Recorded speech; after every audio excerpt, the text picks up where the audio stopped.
Hi, I'm Sarah Loyer, Associate Curator at the Broad, and today I'm going to talk about an artwork by Kara Walker. Walker's work mines American legacies of domination based on race, gender, and sexuality, and her art often elicits shame and shock. While the work has faced criticism for its overt depiction of suffering, it's through these fictional representations that Walker confronts the real-life horrors inflicted on bodies and psyches, past and present. She said, "I have always responded to art which jarred the senses and made one aware physically and emotionally of the shifting terrain on which we rest our beliefs." This work is called The White Power Djinn, Machine to Harvest the Nativist Instinct for Beneficial Uses to Border Crossers Everywhere. Walker made it in 2019, shortly before the novel coronavirus swept the world. It's prescient with several medical references. A figure in a hazmat suit on the left, a nurse in a white dress on the right, and a body connected to tubes in the center. In this work, Walker imagines harvesting racist anxieties and fears with a patented machine. Walker describes this work as capturing thoughts about illness and the body politic and trying to imagine a fantastical mechanism whereby the bile of racism might be transfused and converted into nourishment for all. The narrative is developed through the large triptych and several small works on paper. The small works show white women's bodies being emptied of casual and overtly racist thinking, narrated by text that is sometimes descriptive and at other times appears as thought bubbles. The fantasy in this work is to take the increasing visibility of white nationalist rhetoric and policy in the United States, specifically using open racism and xenophobia to stoke its efforts, and to redistribute its hoarded power, like Walker described, to transform it from bile to nourishment.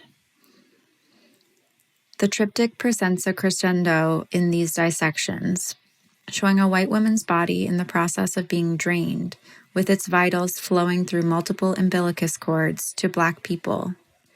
On the right, tubes extend to Black figures in supine and fetal positions, perhaps on the brink of death.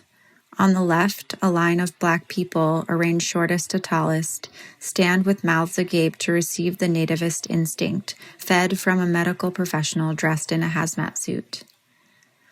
The figure in the middle appears to be in the process of obliteration due to the frenetic marks on the paper jutting out from the body. Certain parts of the figure are still precisely outlined, like the feet, hands, and nose, but the oil stick worked on top makes it feel as if this figure is exploding. Drawing has been an important part of Walker's practice, but she has usually used gouache and charcoal.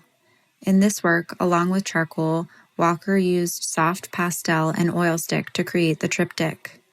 The application of the oil stick here is painterly, especially in the depiction of the white figure in the center.